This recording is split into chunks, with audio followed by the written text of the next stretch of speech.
690 KTSM.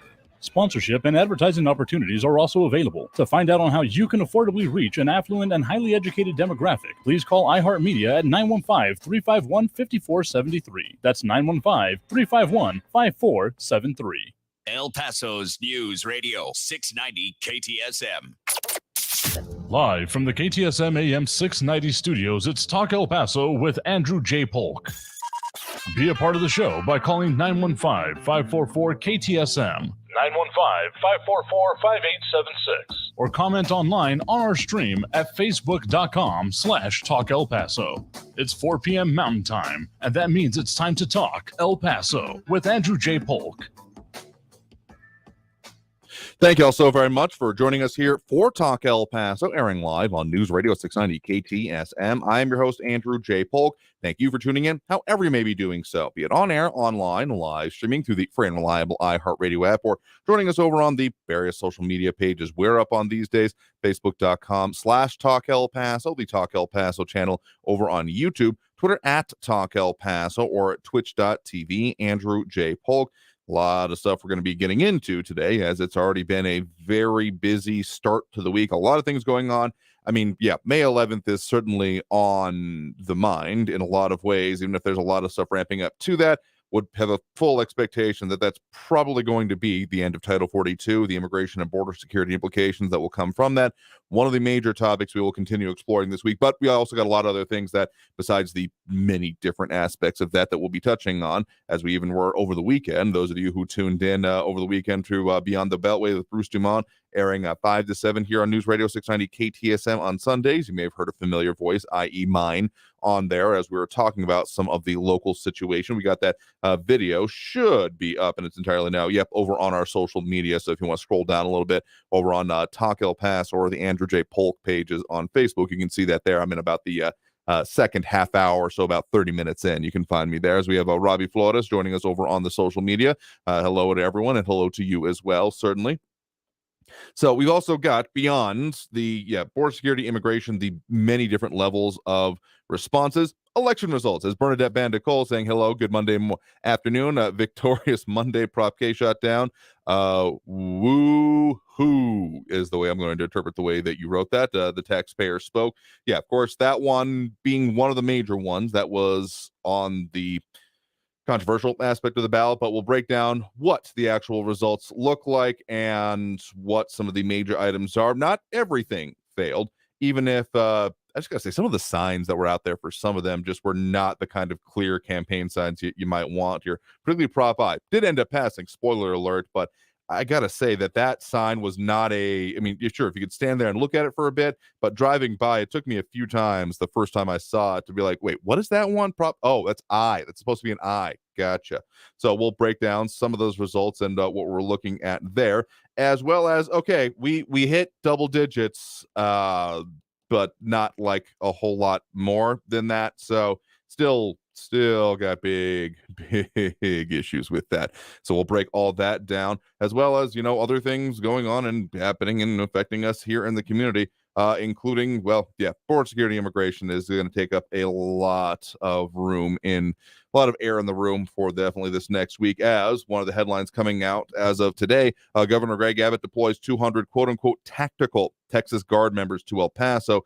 So if you're at all confused about the different levels involved here, I mean, we often talk about states, local, and national levels of response to the situation, but I could see you being confused about, wait, where are these, tactical military, deployed members coming from? Because they are coming from multiple levels of the both state and federal. Of course, we have the 1,500 troops that are being deployed by the Biden administration. They're going to be stationed in El Paso and then be deployed to both here and other hotspots along the border. Some of them will be coming from Fort Bliss, is the information that came over this weekend, and kind of in line with the expectations that I had about it being primarily like support, not like frontline combat units, but I guess one mildly surprising to me was that MP units, military police, will be involved in that as well, which I guess makes a level of sense, even if, again, the information we put out there is that it's going to be primarily and almost entirely, at least at that level, going into support services, back end, driving around, monitoring things, and not the law enforcement, allowing the federal law enforcement, ICE, CBP, Border Patrol, etc., to do their primary work on that. So that's the federal side of it. And then, of course, we've had the Operation Lone Star efforts that have been going on statewide and also in our area, most specifically since end of last year. Let's put it that way, because the exact time when there was that, emergency declaration as part of it. But now there is another level involved in this. There is the Texas Military Department. And no, this is not just National Guard that the governors are able to pull up. There is the Texas Military Department.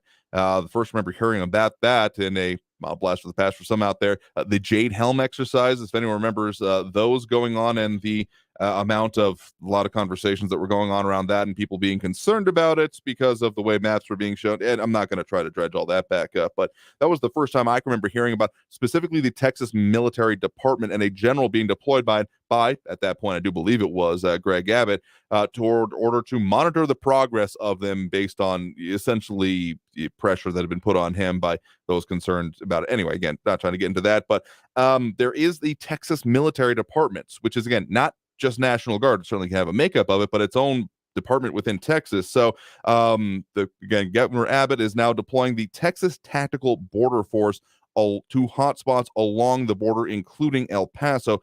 200 arriving Monday, today, here in El Paso, out at the airport, specifically at Atlantic Aviation, which is one of those. It's basically a private terminal that you go along the, Boeing and those side streets closer to the tower, and that's new other private plane terminal, the Millionaire, if I'm getting that one right, in that area, if you know what I'm talking about. Basically right off of, parallel to Montana, as opposed to the, up airway and through to the actual, terminal for El Paso International Airport.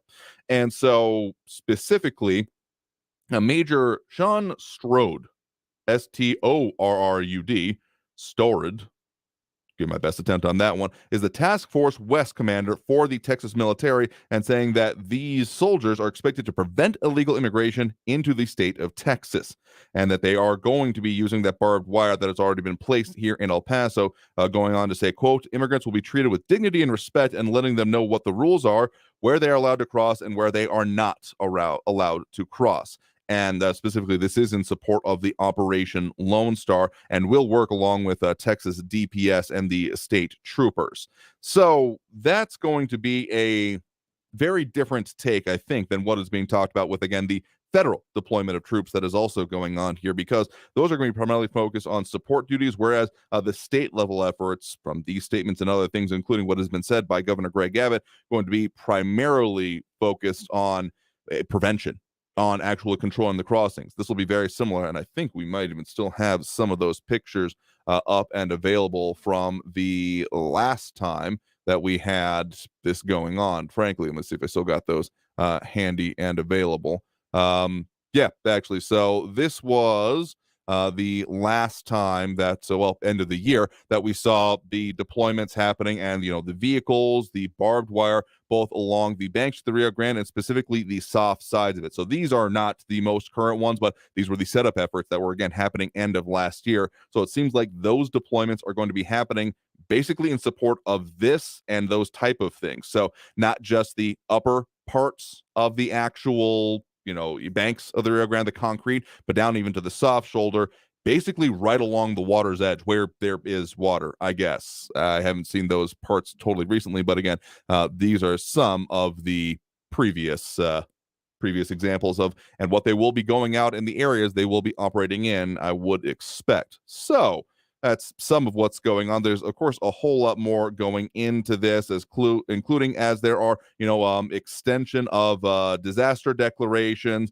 and what the actual policies being put in place by multiple different agencies here in El Paso. So let's delve further into those as we continue our conversation about all the things going on and affecting us here in the borderland. We got a lot to get into, and that's why I fully expect this will dominate this week, because we also have RJ Promotes, Ida Baeza Gardner, Richard DeMille, and others tuning in, chiming in, dropping those likes and reacts that we certainly appreciate. So let's go ahead and take that first break of this hour right now. You are tuned in to Talk El Paso, airing live on News Radio 690 KTSM. I'm your host, Andrew J. Polk.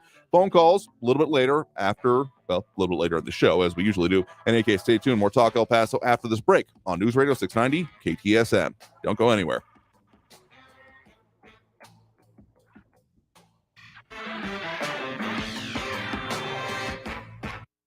Traffic all day. News Radio 690.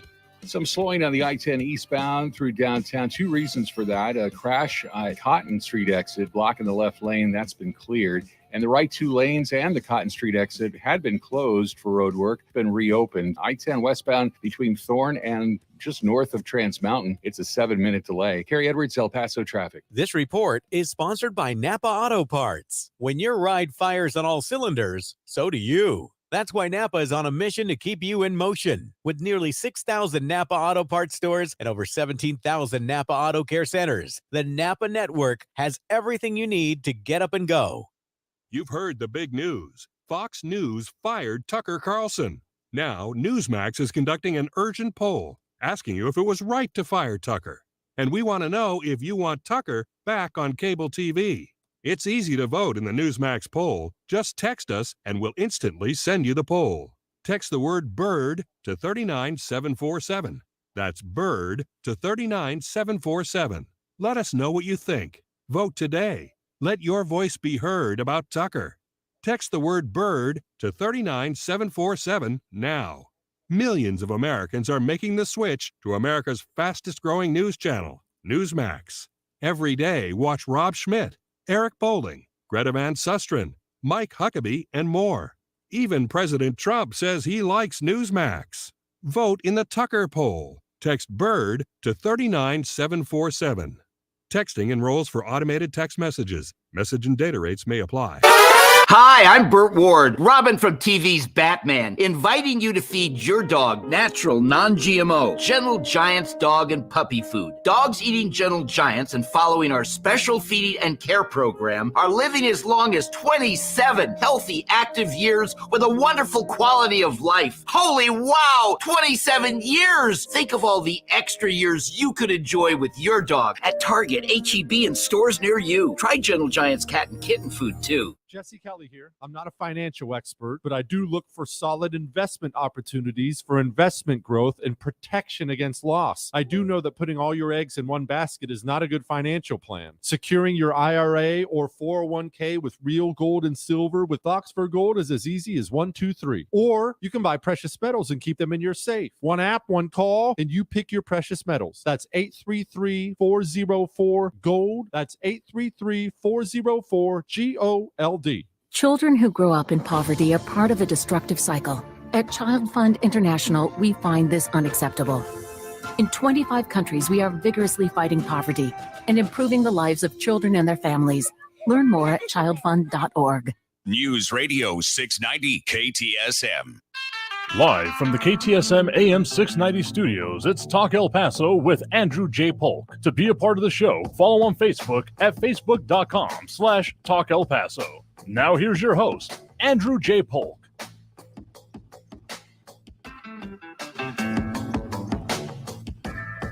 Thank you all so very much for joining us here for Talk El Paso, airing live on News Radio 690 KTSM. I'm your host, Andrew J. Polk. Thank you for tuning in, however you may be doing so, be it on air, online, live, streaming through the free and reliable iHeartRadio app, or joining us over on the various social media pages we're up on these days, facebook.com/Talk El Paso, more or less the main one where most of the comments come in, and of course the Thunderdome comments end up developing most days. Surprised that it doesn't, frankly. But also find us under similar other Facebook pages, YouTube, Twitter, and Twitch. Again, either under Talk El Paso or Andrew J. Polk for the most part. A lot of people tuning in, chiming in over there. Dropping those likes and reacts, among others. Adebeza Gardner, Bernadette Bandicoot, Monica Cervantes, Robbie Flores, Flaco Jimenez, James Holmes, and James Ratcliffe, as we got a lot going on and a lot of different conversations. And so, I mean, yeah, we got elections, we got border security and immigration and other things along with that. So we're talking a lot about some of the state and federal efforts on this. So on the local part of it, again, article title from a news partners over at KFOX 14 El Paso. quote, disaster declaration, end quote, extended as Title 42 and looms. And noting that, again, one of the sources that I always will direct people towards is the El Paso, Texas.gov/migrant-crisis, the Migrant Situational Awareness Dashboard, showing that, yeah, we hit not exactly a high water mark. We had still a fair way off from that, but one of the most, definitely since the start of the year, confident in saying that much, of community releases, about 3,600 and change. And as our news partners over at KFOX 14 note, that leads to about 500 to 600 daily community releases to nonprofit and non-governmental organizations and to the county's Migrant Support Services Center. And of course, the city of El Paso has extended its disaster declaration, which allows them to address the growing surge, as we are continuing to see this even ahead of that. I mean, May 11th, a lot of anticipation towards that. And Mayor Oscar Leeser speaking also over the weekend, among other things, saying that most of the migrants in Seattle waters are not in shelters, and that there are about 10,000 to 1,500 migrants right at the border. So I know that we've talked previously about there being, $30,000 to $40,000. 30,000 people, that is, the cost of those, and the response to it being well more than that, of course. Having been waiting in the area, I think that number, that 10 to 15,000, is those like immediately, like within, stone's throw away, so to speak, from the border itself. And so, yeah, City Council voting today to extend the declaration, and that emergency declaration also allows the City of El Paso to put together its emergency sheltering. So one conversation, someone had brought this up previously, think it was Barbara, among other things, about that the county taking the first line when it comes to government response to sheltering, and that does seem to be the case indeed. And now the city of El Paso will now be looking to use Bassett and Moorhead middle schools, which is noted by our news partners at KFOX 14, not in use by EPISD currently as a temporary housing, and also the processing center along Railroad Drive, and also transportation. I think that's going to be one of the key things about this, the transportation, because even though there are going to be these shelters and other things being opened, they're not meant to be kind of anywhere near long term. Specifically, Jose Rodriguez, the emergency management coordinator with the city of El Paso, says that, quote, the county of El Paso's processing center have anywhere upwards of 1,000 to 1,200 daily capacity. And so there are also gathering places, of course, being noted, like a Sacred Heart Church and the Opportunity Center in downtown and in the Segundo Barrio areas. And so some of the other things, other responses that are going on beyond that do include what is going on with streets, actually. City of El Paso actually closing down some of the streets in South Central El Paso, Father Rom Avenue specifically being closed, as we also have Ronaldo Rivera and Sean Gardner chiming in with us, wishing us good afternoon to you as well. And RJ Promotes also talking about some other people speaking on these issues. So yeah, Father Rom closed in South Central El Paso by the Office of Emergency Management, basically focusing on, because it's the streets adjacent to Sacred Heart Church itself. This one, at this point, speaking, Laura Cruz Acosta, the spokesperson for the city of El Paso, saying, quote, this is largely because we have seen a greater influx of migrants that are coming in through the area seeking assistance. In order to prevent any traffic accidents in the area, we opted to close off that block of the street. Also came out as of yesterday, or at least over the weekend, that the trolley system is also going to be put on hold for the time being. That a release coming out from the city of El Paso in order to, well, basically in deference to those same bits of issues. So, then Bernadette Bandicole suggesting that the baseball stadium should be loaned out to this. Yeah, that's not I wouldn't see that immediately, because among other things, it's not under city control or county control in that case. But I guess if it's in the realm of possibility, I would imagine, if that were to be considered as needed. So there are, well, previously it was said that that street would not be closed down in order to prevent it from being used, basically to house or have migrants sleeping in the streets. But yeah, this is well, as Cruz Acosta went on to say, quote, this is a very fluid situation. We have to be able to provide some flexibility to them and be able to take care of health and wellness for individuals and organizations. So that's part of the state response to this, but also as was being brought up by Renato Rivera saying, my concern is that schools will be used to handle overflows. Who is going to guarantee the sanitation before students return? So these schools were and are vacant currently. I think Moorhead is going to be revamped into, if I'm not mistaken, like a K through 8 or something along those lines. So that was still ongoing. It's part of the drive I take, depending on the route I get to the office here. And there have been a lot of like dumpsters out in front of it, those kind of things. So I think it's still in transition. It's not just a, hey, well, the school year's over, because obviously it's not. It's a, this was not being used actively. So I would hope that they would also address, any kind of the habitation, as it is very different use from daily school use, but also just in schools in general. Again, further from our news partners at KFOX, 14 schools in El Paso ramp up security efforts due to migrant surge. Specifically, that the El Paso and Isleta Independent School District sent out notifications on Sunday stating that there will be increased security at schools to make sure people who aren't supposed to be there aren't able to get on campus. And YISD, Isleta ISD, said in a voicemail itself that they increased security starting Monday will remain in place until further notice. And this comes after it's being further noted that a group of 3 men who said they were migrants walked near Riverside Middle School as parents arrived to pick up their children after school. And El Paso ISD said it's working with local law enforcement and the city's Office of Emergency Management. And EPISD police are patrolling its campuses. They do have their own specific department as part of it. And Socorro ISD spokesman Daniel Escobar said, quote, as a precaution, district police last week increased the presence of officers in our communities near the border and continue coordination with partner law enforcement agencies to keep our schools and community safe. So that's some of the response that is already going on and being anticipated here. Some of the other things that are coming up is that former acting Homeland Security Secretary announces visit to El Paso, that being Chad Wolf, who was he's previously been in the area, and we've previously interviewed him on this program, specifically from a CPAC a couple of years ago, as he was acting at that point in time. So coming through the area, and he's going to be participating in briefings, border site visits, and meet with locals to discuss the effect of the administration's border policies. So there's a lot of moving parts in this, and a lot of people interjecting them into the situation as well. Certainly, there are, of course, other situations going on, including maybe we'll get to that a little bit later. Side notes about the actual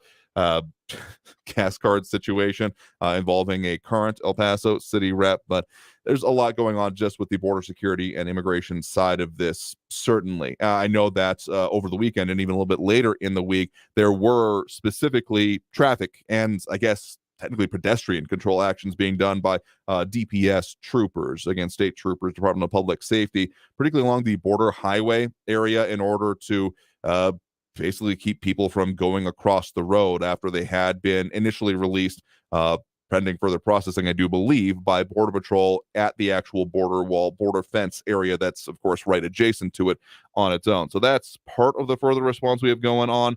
And coming into this, there's, again, quite a lot of moving parts, and I would fully expect that we will continue to see this evolve even as we get closer to the 11th. Again, some of the anticipated things beyond the visits that I just mentioned are going to be the presence of the federal troops that are being deployed primarily to this area, but also other segments and other sections of it. And again, if you want to see some of the considerations, particularly nationally, coming in on this, we have the video shared over on our social media, primarily the Facebook, on both Talk El Paso and Andrew J. Polk, of what I had to say on one of the national programs that we do have syndicated, Beyond the Beltway with Bruce Dumont, as it aired 5 to 7 p.m. yesterday, right here on News Radio 690 KTSM, about some of the concerns and the way it's being portrayed outside of the area and the situations we are definitely dealing with and looking at dealing with for, I don't even think it'll just be, of course, over May 11th. It'll be coming up for, I don't see this ending immediately or hopefully in the short term, but, well, there's a lot of other moving parts, including, international administration efforts when it comes to those processing centers that they're talking about being established in Central and South America in order to prevent the arrival immediately in our area that we've seen. But that's a longer term effort. Whether it can be enough to stymie this closer to the short term fully remains to be seen. So let's go ahead and take that next break right now. Coming out of this break, let's delve into elections ever so slightly, as that's definitely,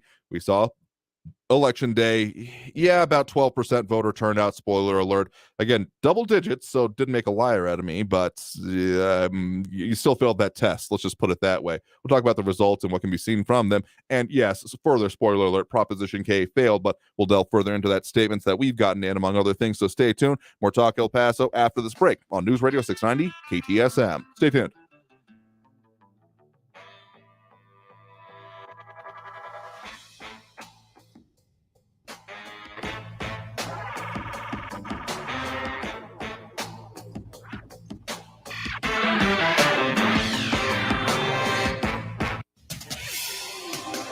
El Paso's News Radio 690 KTSM.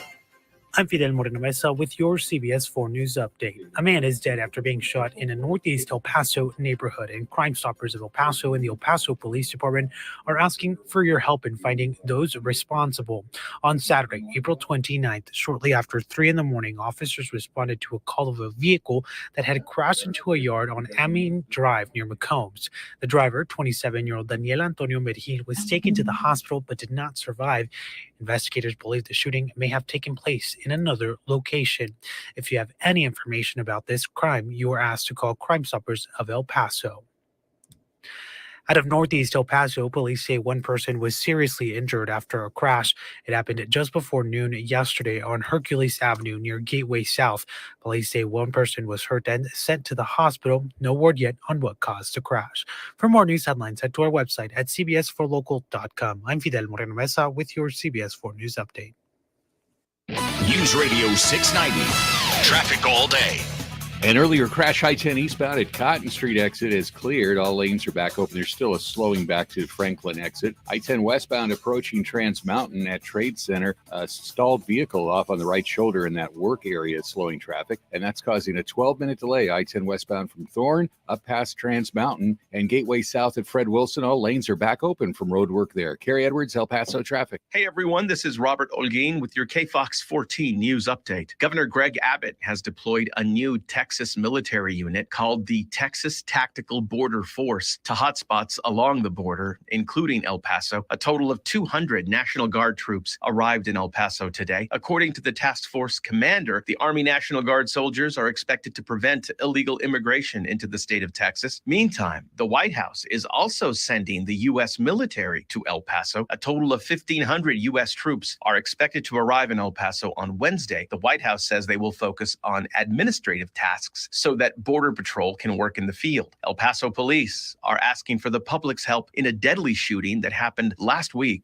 in northeast El Paso. 27-year-old Daniel Antonio Mergil was found in his car after crashing into a yard in the 5900 block of Amin Drive. He was taken to a local hospital but died from the gunshot wounds. He leaves behind a wife and young child. So far, no arrests. This has been your KFOX 14 news update. I'm Robert Olguin. From the KFOX 14 Severe Weather Center, I'm Chief Meteorologist Brad Montgomery. After lows tomorrow morning in the 50s, some areas into the lower 60s, we're going to continue with that hot start to the week. More lower to mid 90s for our Tuesday. For your Wednesday, mostly sunny, windier conditions return on our Wednesday with highs in the upper 80s. As we look farther ahead, it looks like we could see rain chances returning by the end of the week. From the KFOX 14 Severe Weather Center, I'm Chief Meteorologist Brad Montgomery. This report is sponsored by Napa Auto Parts. When your ride fires on all cylinders, so do you. That's why Napa is on a mission to keep you in motion. With nearly 6,000 Napa Auto Parts stores and over 17,000 Napa Auto Care centers, the Napa network has everything you need to get up and go. If you're hiring, it can feel like you're trying to find a needle in a haystack. You can hope the right person comes along, or you can just use ZipRecruiter. And now you can try it for free at ZipRecruiter.com/radio. In fact, ZipRecruiter has helped a lot of business owners find their needle in a haystack, like Marco, president of operations at Telly Tires and Auto Centers. Because Telly Tires has grown a lot in the last few years, Marco needed to hire everyone from a receptionist to a store manager to a head mechanic. ZipRecruiter helps me find all the right people, even the most difficult jobs to fill. ZipRecruiter helps me keep my business running. Take it from Marco and millions of other businesses who've used ZipRecruiter. ZipRecruiter can help you find the needle in the haystack.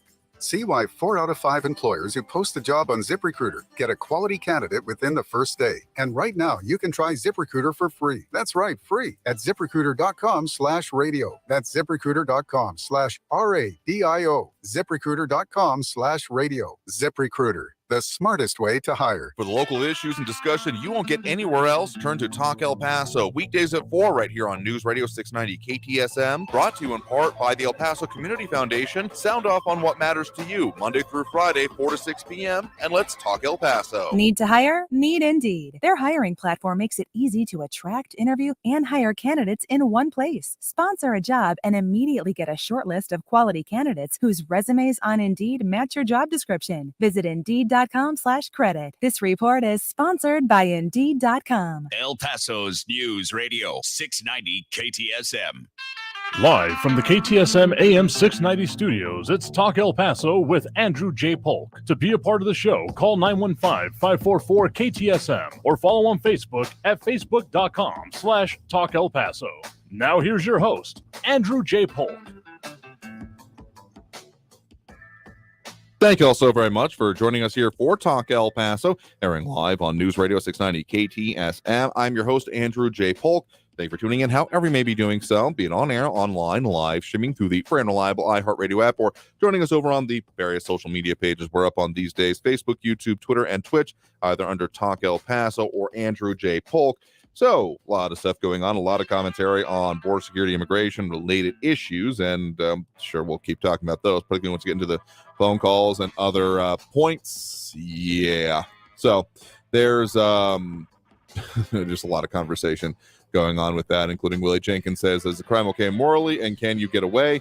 I mean, there are different parts of it. There is, of course, illegal entry, and that's the part that the city and county shelters are not allowed to have in order to continue federal funding, but there are those that have been processed already and doing the entry basically with actual, I guess, federal approval, maybe not totally the right way to put it, but closer than not.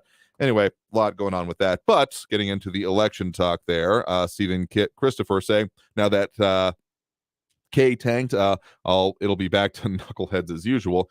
I mean, we'll see what comes out of this. There was some expectation we were already, of course, talking about and discussing about there potentially being after actions or parts of this. But yeah, let's get into some of those election totals again. If you want to see it for yourself, epcountyvotes.com is absolutely the best location. They do have the unofficial final election results. Will still take a little bit longer in order to get the final certification, go through all the processes, et cetera, even though it is an advanced voting system in El Paso where it is both electronic as well as a paper ballot, sometimes verification, provisional ballots, etc. It's a process. So in the actual results, particularly when it comes to those propositions, yeah, let's just go straight to the highlight there. Proposition K definitely failed. That much was pretty much apparent when it came to just the results from early voting, showing about an 80% against to a 20% for split, and that maintained, if even grew a little bit more in that gap throughout the night. So final numbers, again, these are the unofficial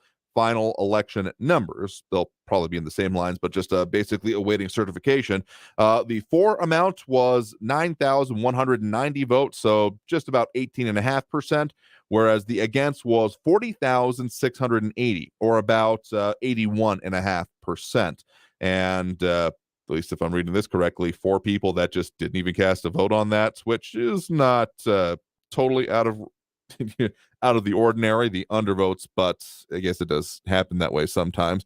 RJ Promote saying, I am surprised the proposition that called for to spend $8 or $9 billion to save a few $100 million did not pass. I mean, that was some of the longer term spending proposition that wouldn't have come into place, even if that were to be the idea behind it for about a decade. But yeah, I mean, there was quite a lot of money. The amount of money, actually, El Paso Matters did doing this analysis in the immediate post-mortem of the election, that there was about $1 million spent. I actually went through the breakdown myself for the Consumer Energy Advocates, spending about $500 million in change just on that organization's own part. Those are the ones that, let me see if I got one of the ones in front of me here. Oh, gosh, I have so many mailers that I'm going to have to figure out what I want to do with in the long run. I think theirs was the No Way Prop K studies. I'll find it eventually because there's so many different parts of this. Let me see. Is this the right one? Yes, no way on Prop K. That was their particular campaign, and they spent a lot on it and a lot of media buys. You can get the full breakdown from, among other things, the actual campaign finance reports, the 8-day out reports that were submitted along with that. So not to be too surprised. And also, El Paso Matters, that interesting bit of analysis they had was that the pro Prop K advocates and organizations spent about $30,000 all told that I started getting. I think I've still got, I started getting some of the pro Prop K stuff, the both putting out the idea, saying water is life, vote for Prop K, preserving El Paso's water for our community starts today, as well as on the back of it saying beware of false claims and we'll create a climate policy for El Paso. So some of those kind of things. I will say it was a dichotomy of efforts, as well as the kind of traditional media and definitely bulk mailers were absolutely features of the anti-campaign. Came around seemingly kind of late for the pro Prop K folks, but they had otherwise been doing their efforts primarily online. So, a lot of commentary coming in on the various merits of it. But yeah, and it was also noted that, less than half of those that actually signed the petition ended up coming out and voting for the amount itself. It's about 9,000 and change versus the actual the 20,000 and change that it took to get the item moved forward with. So yeah, that one ended up failing. That was one of the big headlines from over the weekend, of course. But there was a mixed bag for the other propositions. So we'll kind of break down those here briefly to go into it. And of course, there were totals and results coming out for the different school districts. Tell you what, just briefly going into that. There is one trustee race headed to a runoff in Isleta Independent School District and the El Paso Independent School District. Both of those major elections are going to a runoff there as well. So we'll be going back to the polls in those areas in a month or two. So just if you had any of those on your ballots, keep an eye out and look for it in the coming weeks. We'll let you know once it's finally up on the runoff elections or on the EP County Votes website so you can verify for yourself what is or isn't going to be on your ballot. But on the rest of the propositions, of course, we talked about Proposition K failing handily.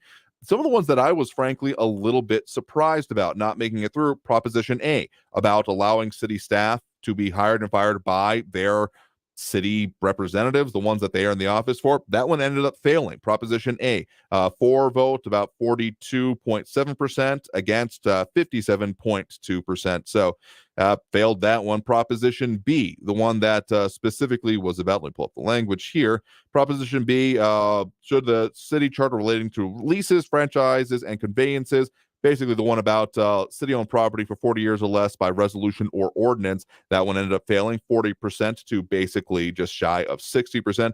Proposition C, that one did end up passing. That's the one that read allowing the city charter to allow council to reschedule meetings to account for city holiday, but requiring there to be at least 2 meetings per month. That one passed pretty handily, 63% to 36% against. And then similar type of response for Proposition D, which was they were talked about in the same breath for the most part. That one about specifically if there were federal, state, or local declared emergencies allowing for meetings to be rescheduled. And that one about 71% to about 28 to 29% in total. Proposition E, that the one that read about the eliminating provisions which have become inoperative, updating the language, making sure it's still in line with state law specifically.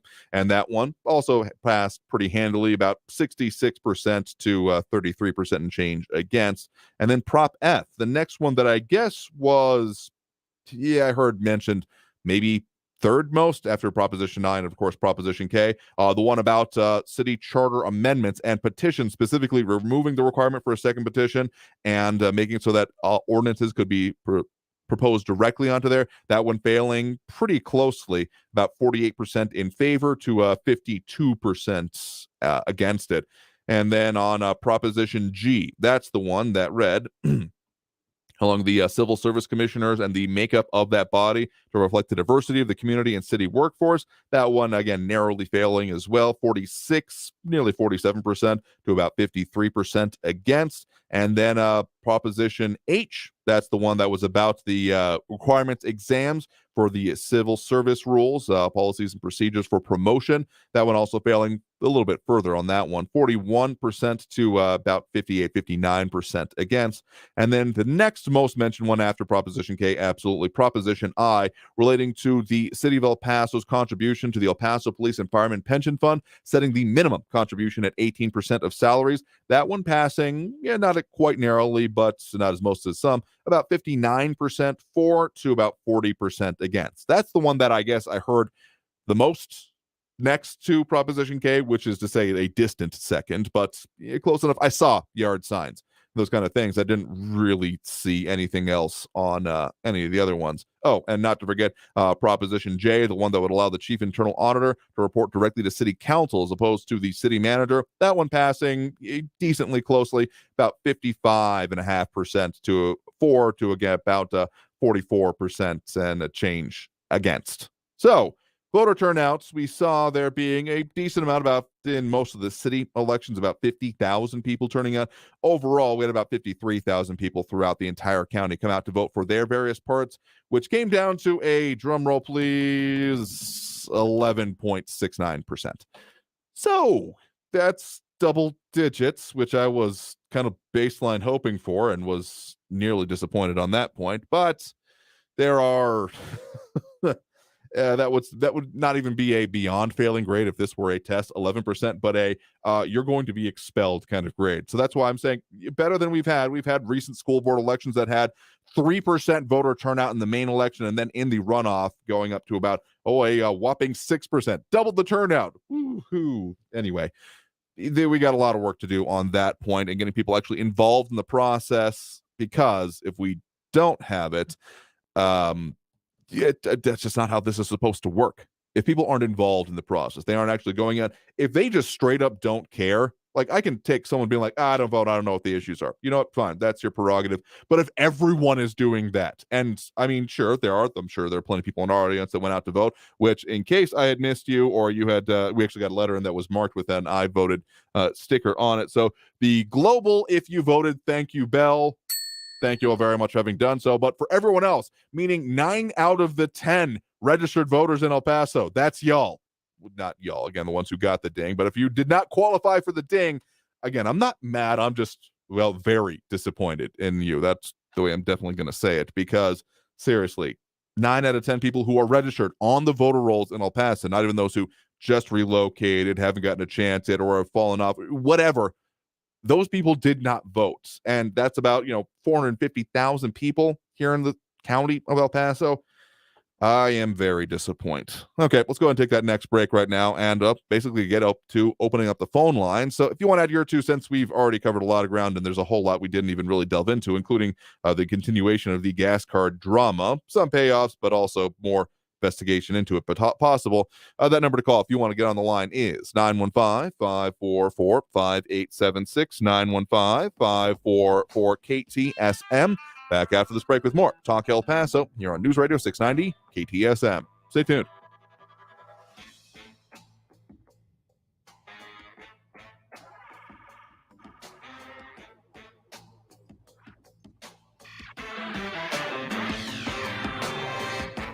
Hey everyone, this is Robert Olguin with your KFOX 14 news update. Governor Greg Abbott has deployed a new Texas military unit called the Texas Tactical Border Force to hotspots along the border, including El Paso. A total of 200 National Guard troops arrived in El Paso today. According to the task force commander, the Army National Guard soldiers are expected to prevent illegal immigration into the state of Texas. Meantime, the White House is also sending the U.S. military to El Paso. A total of 1,500 U.S. troops are expected to arrive in El Paso on Wednesday. The White House says they will focus on administrative tasks so that Border Patrol can work in the field. El Paso police are asking for the public's help in a deadly shooting that happened last week in Northeast El Paso. 27-year-old Daniel Antonio Mergil was found in his car after crashing into a yard in the 5900 block of Amin Drive. He was taken to a local hospital but died from the gunshot wounds. He leaves behind a wife and young child. So far, no arrests. This has been your KFOX 14 news update. I'm Robert Olguin.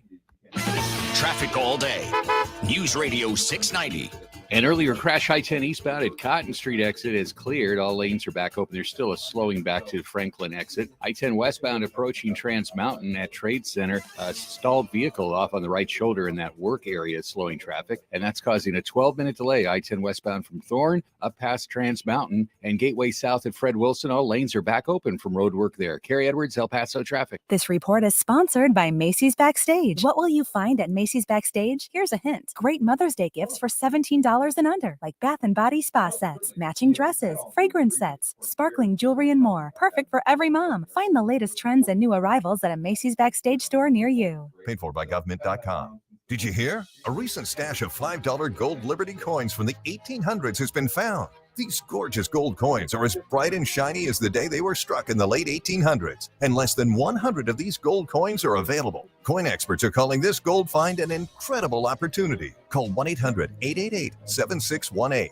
and you're guaranteed a $5 gold Liberty coin minted by the U.S. Mint in the 1800s, but with extremely limited availability. You must call now. These gold Liberty coins from the 1800s are still in uncirculated condition. That's history you can hold in your hand. To learn more, call 1-800-888-7618. Call now and you'll receive a free American Coin Collector's bonus package, a $40 value, free with every order. Call 1-800-888-7618 now to secure your $5 gold Liberty coins dated from the 1800s before they sell out. That's 1-800-888-7618. I always wanted to learn Spanish, but I never thought I'd have the time. Then I discovered Babbel. Babbel's lessons are fun.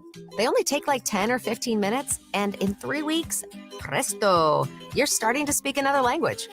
Like magic. I love that Babbel's lessons aren't just robots talking. They're voiced by native speakers, so you get the pronunciation just right. And they're designed by real language teachers, so you learn how to have real-world conversations, things you'll actually use. It's incredible. After using Babbel, I'm ready to start having real conversations in French.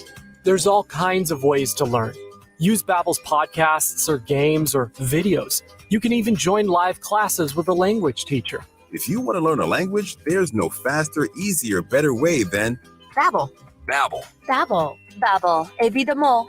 Go to Babbel.com to try for free. That's Babbel.com. Babbel.com. The El Paso History Radio Show, airing Saturdays 10 to noon on News Radio 690 KTSM, delving into the history of the borderland and beyond. Brought to you in part by Economy Wholesale Grocers. That's the El Paso History Radio Show this Saturday at 10 on News Radio 690 KTSM. When your ride fires on all cylinders, so do you. That's why Napa is on a mission to keep you in motion. With nearly 6,000 Napa Auto Parts stores and over 17,000 Napa Auto Care Centers, the Napa Network has everything you need to get up and go. News Radio 690 KTSM.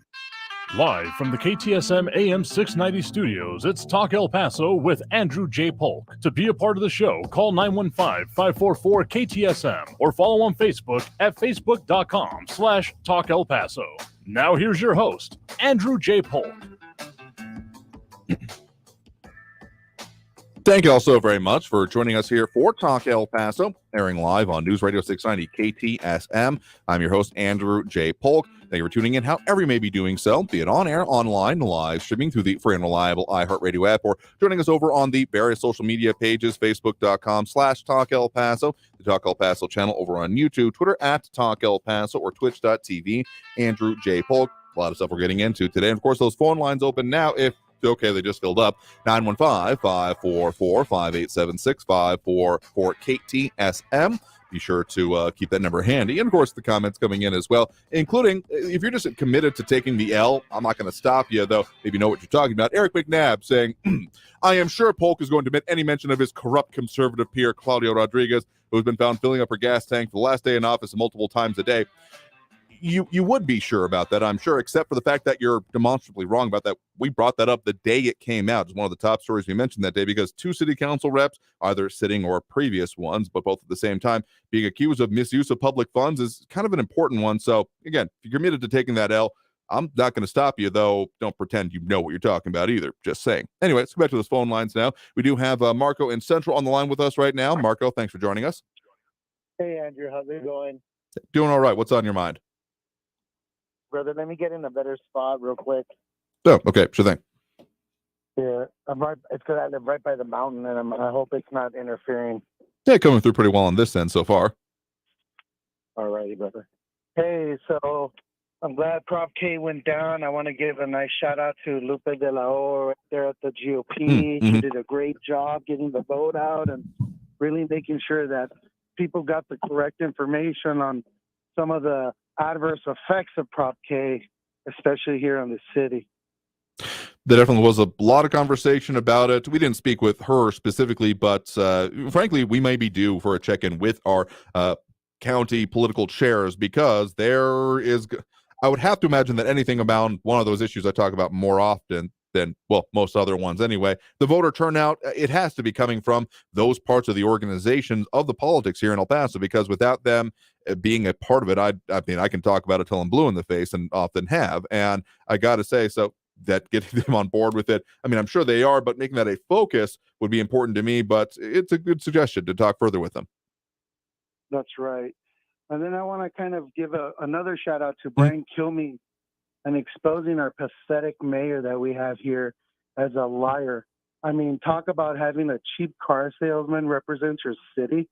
That's all he is. This guy, they're literally, he's like, no, we never cleaned the city up for the president. And I'm like, dude, you literally took stuff from migrants, food, clothes, and threw it in the garbage. We all saw you do it. And he sits there and he's like, no, that never happened. This man, you know what? I'm going to make a statement.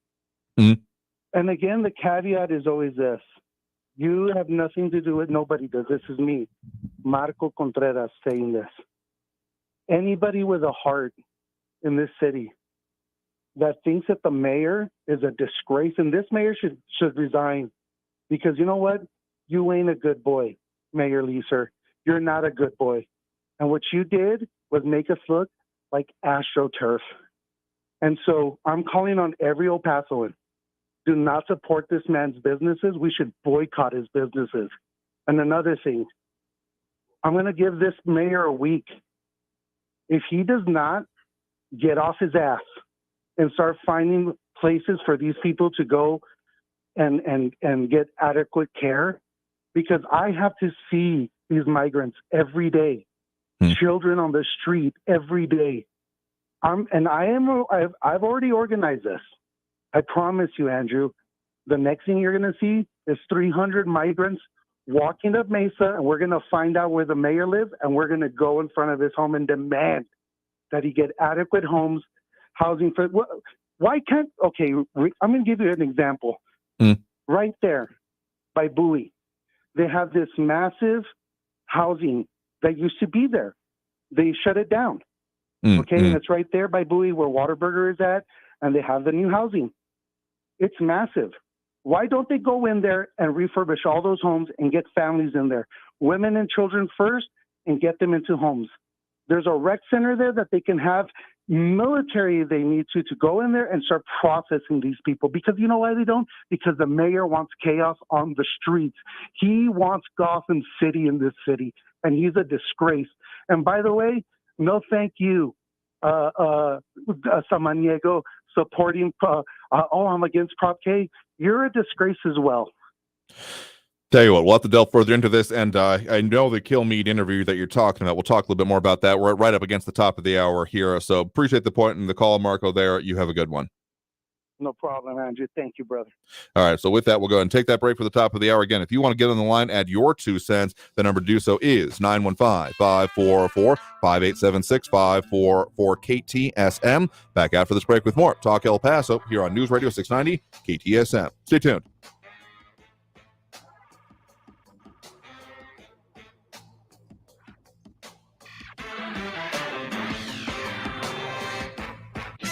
Traffic all day. News Radio 690. A stalled truck's blocking the right lane northbound on the loop at the 601 spur. Heavy traffic on the spur from the Gateway over to the Loop with 5-minute delays on Liberty Expressway. Slow traffic I-10 westbound from Thorne past Trans Mountain up to Las Muchas Drive. Exit at 5-minute delays. Still seeing slowing eastbound Montana Avenue. McRae out to Zaragoza outside the Loop with 10-minute delays. Kerry Edwards, El Paso traffic. I'm Martin Hoke, the inventor of Navage Nasal Care, and I love Navage. I've told you about how your nose is the body's air filter, that Navage's powered suction will help flush out allergens, viruses, mucus, and germs, and that Navage will help you breathe better. But what do other people say about Navage? Like Haley, quote, Navage is the best thing I bought. I love it. My nose feels so clear now and I can breathe. I've been struggling with a stuffy nose for weeks. I bought Navage and it's amazing. Or this one.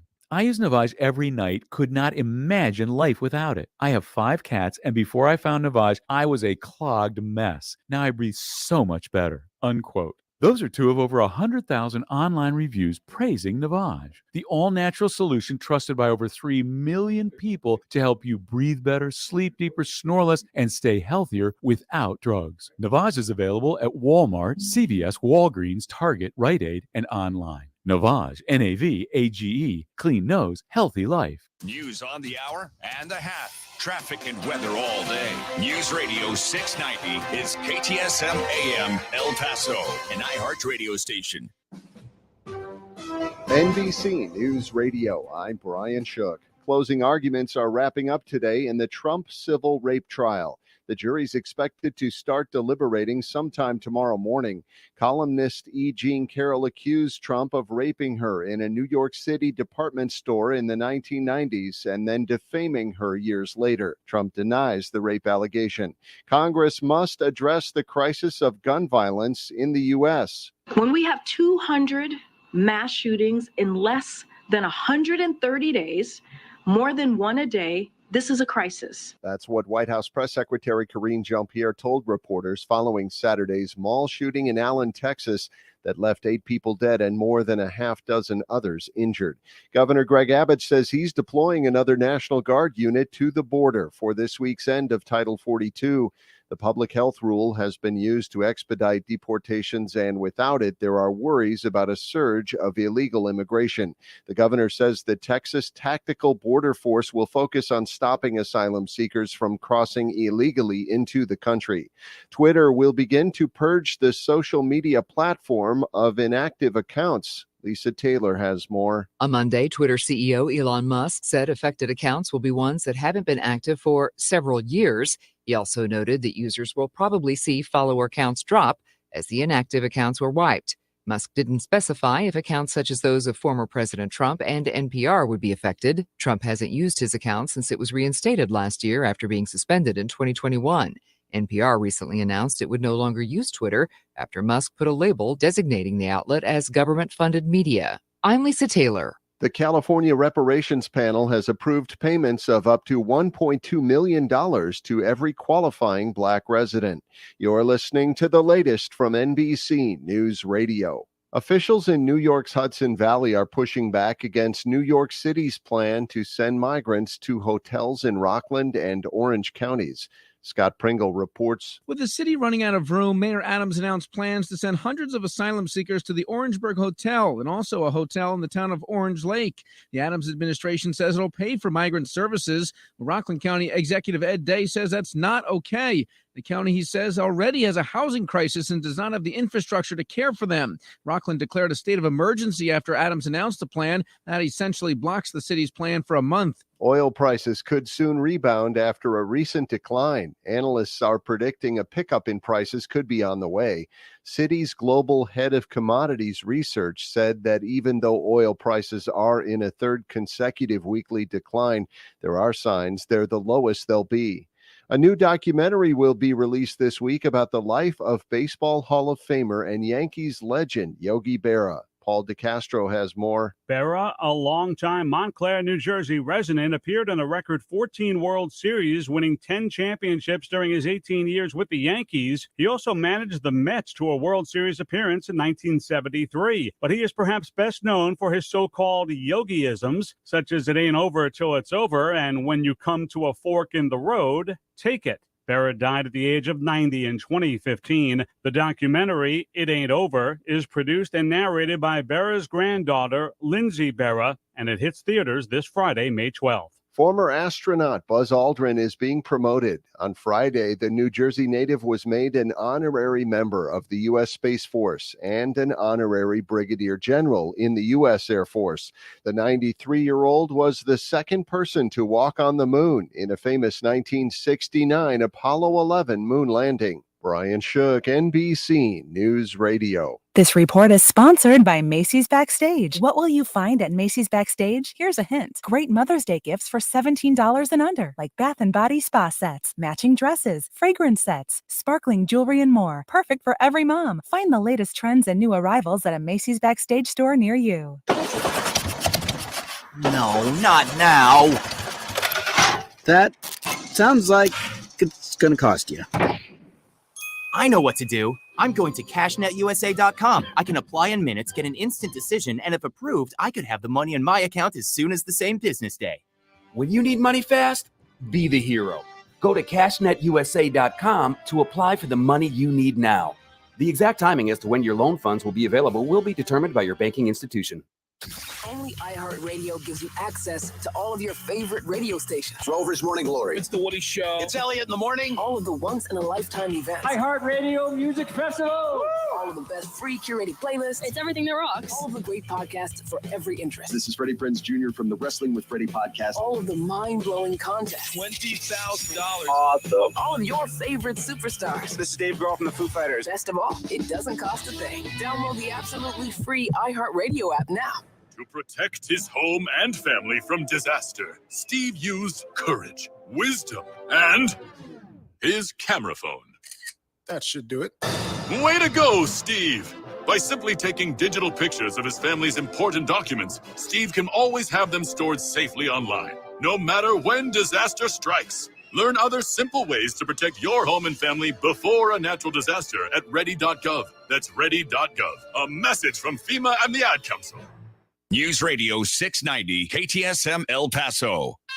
Live from the KTSM AM 690 studios, it's Talk El Paso with Andrew J. Polk. To be a part of the show, call 915-544-KTSM or follow on Facebook at facebook.com/Talk El Paso. Now here's your host, Andrew J. Polk.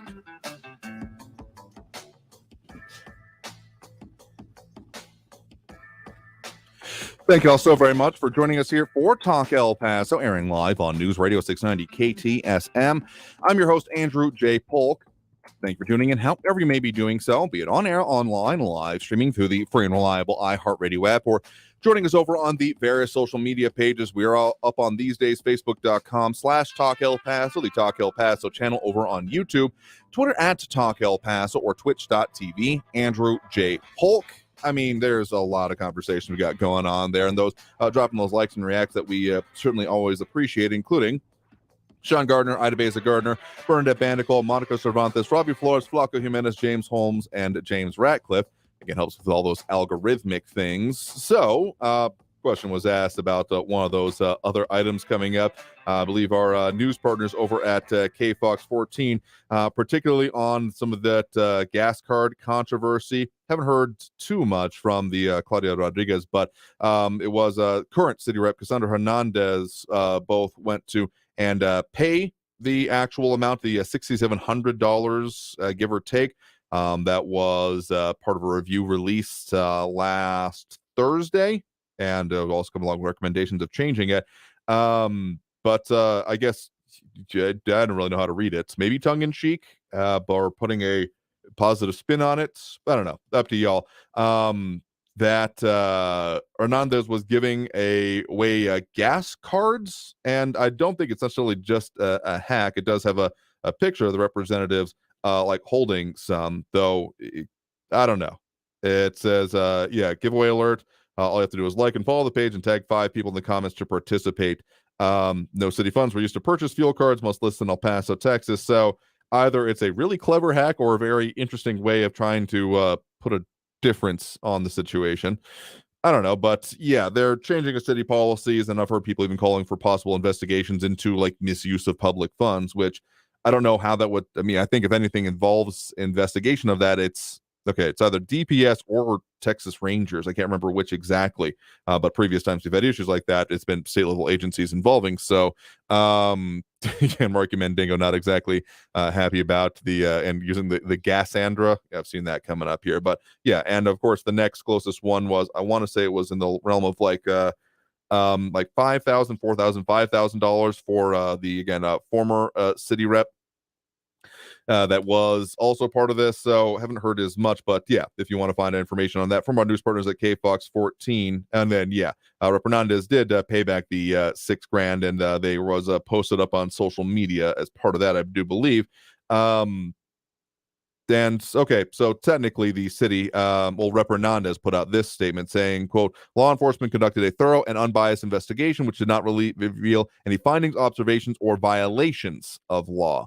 Which, okay, maybe not technically a violation of law, but I don't think anyone's particularly like, oh yeah, no, this is just fine. That's fine. And also, I mean, yeah, Blanco Men is bringing up possibly filling up their personal vehicles. I know there's been some investigation or conversation about there being, consecutive days of full fill-ups, those kind of things. So it's not a good look, even if it's not a technical violation of law and or subject of what I'm just going to call kind of frankly bizarre than fuel card giveaway things. So anyway, let's go ahead and get back to those phone lines now. Again, if you want to get on that line, once it's available again, the phone lines are open, but they're full up at the moment. 915-544-5876, 544-KTSM. You have Andrew on the west side here with us right now. Andrew, thanks for joining us. Yes, thank you very much. A couple of things I wanted to talk about. Number one, first of all, the border is not secure. It is open. And I say open by invitation, Andrew. Okay. Yes, our president did invite everybody from not only this part of the hemisphere, but other parts of the world to come on in.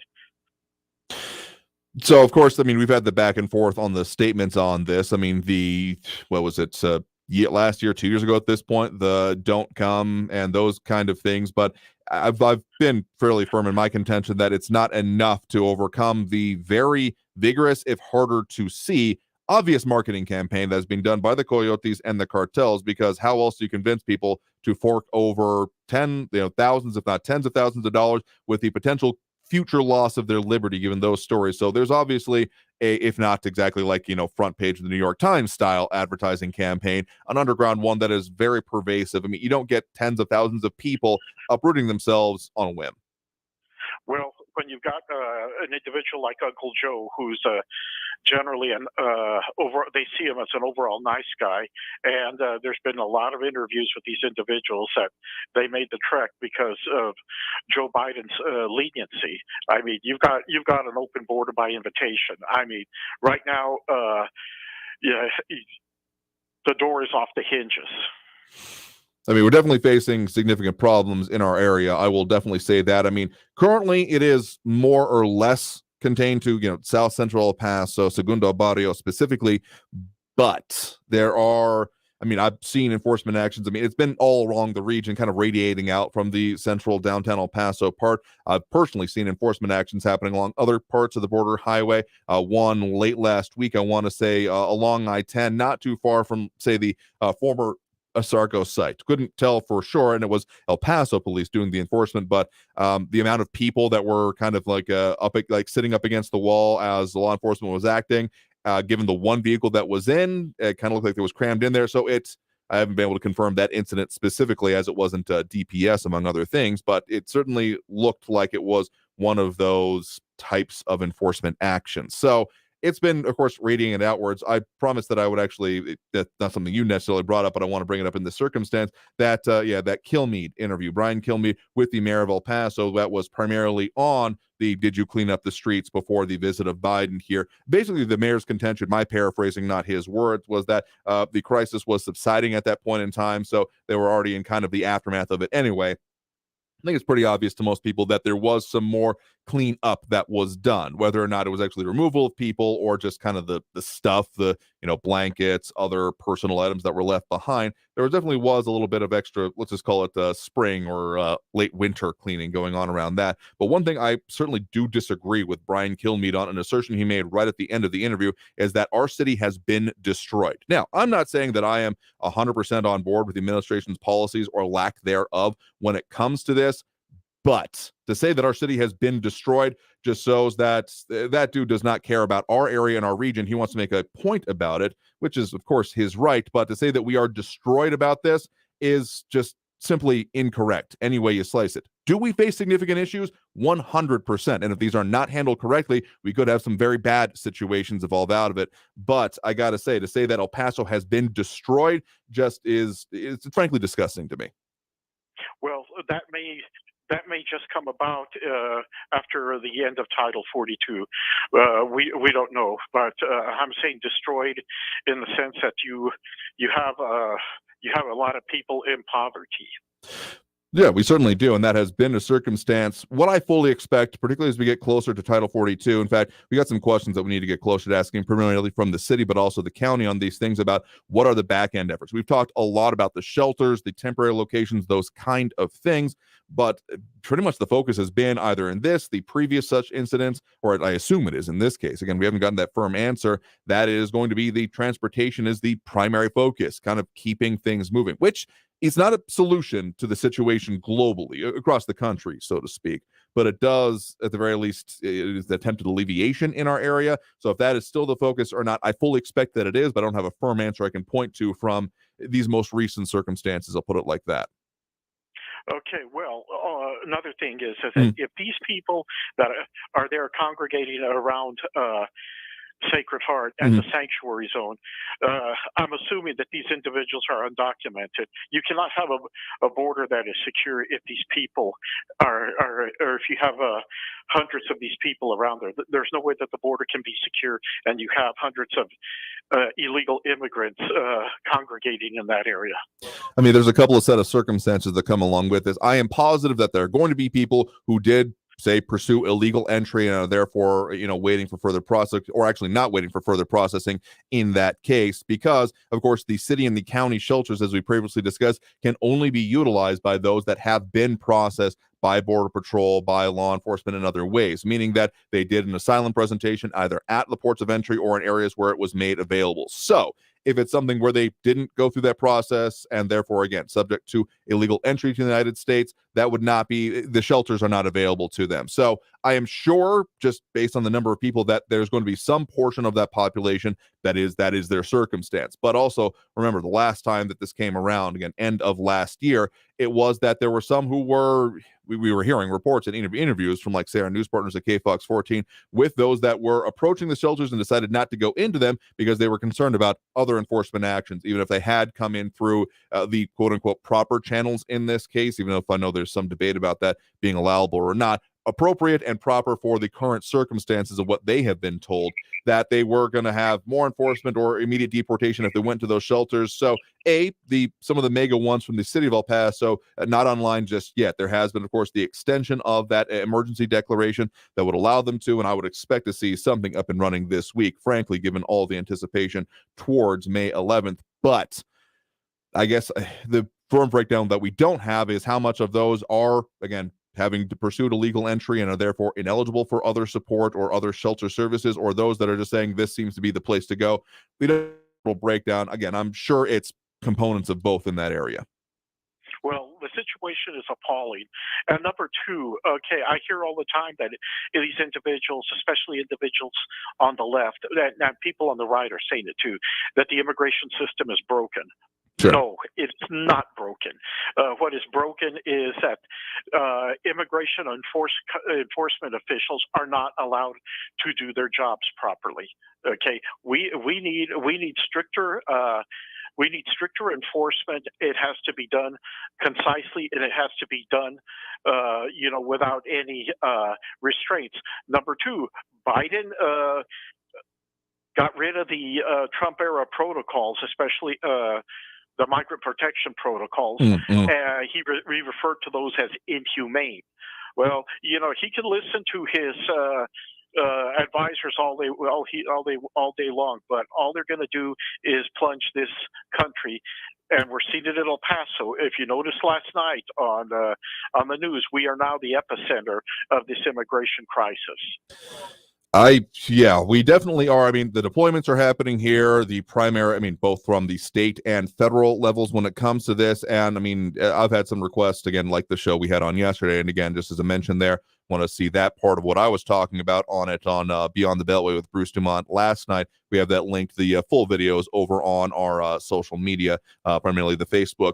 But I fully expect this will continue on the focus on our area and people talking about it as we get closer and probably for a decent while beyond May 11th. But I mean, the policies and the procedures do seem to be inadequate. I mean, we're going to be going back to Title 8 once Title 42 ends. Title 42 was the immediate removal that was being used up until about this point, about half of all cases, to my understanding from the stats that I've seen. When it comes to Title 8, it will be applied to probably it was already being used at this point for kind of longer term removal, if not for the end of the asylum process. So that one will come in, but also has been coming out that those that are being referred that way, the immigration court judge process has been getting increased by years, if not, and I've heard in certain circumstances, have not been able to fully confirm it, but it's part of the conversation, so I'll mention it here, up to a decade in length for the time frame it will take to get from kind of initial say, hey, you need to show up for this, to the actual following through with it. Anticipated, of course. We're not a decade out yet of these current circumstances, but those are some of the anticipated dates that are being put out that I've seen some on. So this is to say that whether you think the immigration system is broken or not, I wouldn't say that it's working well, even with the amount that's coming in, and would find myself kind of more agreeing than not with some of the suppositions. Again, the statement that was put forth by Texas congressman from Texas, correct way to put it, that of the Texas 23rd Congressional District, Tony Gonzalez, saying that be sending 1,500 troops to the border. We should be sending 1,500 immigration judges, because that's where the resources in the long term, like what is being invested in the situation, is really starting to kind of wear thin in my mind. Possibly. But one other thing, our local leaders and our representatives, both locally and in Congress, and especially should demand that the President of the United States put pressure on Mexico to close this influx and not give them passes to travel through their country to our border. That's what should be done as a starter. And your guess is as good as mine on even if there were good faith or like particularly pressuring efforts to make that work outside of, I don't know, getting real extreme with it. Soft power, so to speak, being worked on Mexico. If that would even work in this day and age, again, Andrés Manuel López Obrador, is as loose of a cannon as I can remember happening recently in terms of his changes of policies from day to day. So your guess is as good as mine of if that would be effective and enough or not in the short term anyway. Well, AMLO is too much of a Marxist, and Biden is too entrenched in taking advice from these left-wing immigration advocates. But anyway, I will end there and turn the mic back over to you. All right, well, appreciate the point in the call. You have a good one there. Thank you.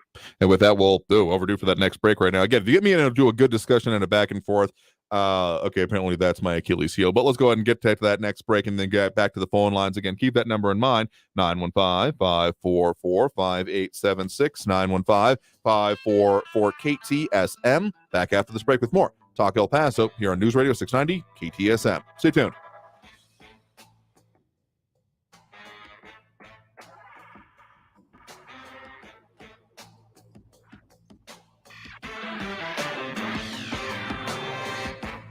Traffic all day. News Radio 690. A crash on Gateway West at the Joe Battle exit. A crash there is blocking the RV drive off of Gateway West. Northbound on Memorial Highway at the Spur, 2 trucks are stopped in the right lane. Stay to the left to get by. Slow traffic on and off slowing on the I-10 westbound from Mesa Street up to Las Muchas with a 5-minute delay. And 15-minute delays on eastbound Montana from McRae out to Zaragoza. Kerry Edwards, El Paso traffic. This report is sponsored by Napa Auto Parts. When your ride fires on all cylinders, so do you.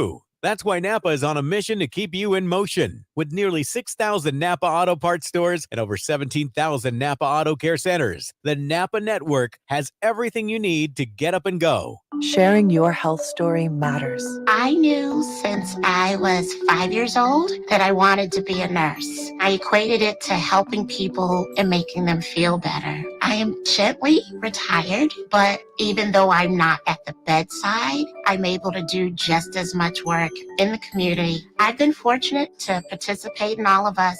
Joining the All of Us research program means contributing to research that may help people of different backgrounds. I received DNA genetic profiling that showed that my body metabolizes medicine slower than average. Now I had proof of what I've known about myself all along that are specific to me, to my genes. I'm sharing my story because if I can make a difference, then I'm all in. Share your health stories today and help guide the discoveries of tomorrow. Learn more at joinallofus.org/NIH. Paid for by the All of Us Research Program. My friend and I are taking a trip to Mexico this year, but neither of us speak Spanish. So we downloaded Babbel and started learning Spanish fast. Want to start getting conversational in another language? In as little as 3 weeks, Babbel's quick 10-minute lessons were designed by language experts to be the most efficient and effective way to learn a new language. ¿Cómo te llamas? ¿Cómo te llamas? Babbel, language for life, celebrating 10 million subscriptions sold. Now try Babbel for free at Babbel.com. That's Babbel.com. Finding great people to hire can be like trying to find a needle in a haystack, but not with ZipRecruiter. Their powerful matching technology delivers so many qualified candidates. It's like finding a needle in a needle stack. In fact, 4 out of 5 employers who post on ZipRecruiter get a quality candidate within the first day. For less hay and more needles, head to ZipRecruiter. And right now, you can try ZipRecruiter for free. That's right, free. At ZipRecruiter.com/free. That's ZipRecruiter.com/free. Weather and traffic info. You need it? We have it. Traffic and weather all day. Stay informed. News Radio 690 KTSM. El Paso's News Radio 690 KTSM. Live from the KTSM AM 690 studios, it's Talk El Paso with Andrew J. Polk. To be a part of the show, call 915-544-KTSM or follow on Facebook at facebook.com/Talk El Paso. Now here's your host, Andrew J. Polk. Thank you all so very much for joining us here for Talk El Paso, airing live on News Radio 690 KTSM. I'm your host, Andrew J. Polk. Thank you for tuning in, however you may be doing so, be it on air, online, live, streaming through the free and reliable iHeartRadio app, or joining us over on the various social media pages, Facebook, YouTube, Twitter, and Twitch, either under Talk El Paso or Andrew J. Polk. And we got a lot of conversation going on there, a lot of points being brought up, and those dropping those likes and reacts, among other things. Matt Olson, Stephen Christopher, Sean Gardner, Ida Beza Gardner, Bernadette Bandicoot, Monica Cervantes, Robbie Flores, Flaco Jimenez, and James Holmes and James Radcliffe. So keep those going on over there, popping up some of them here. Rick Ray has asked some civic question: can Title 42 be extended? My supposition has been no.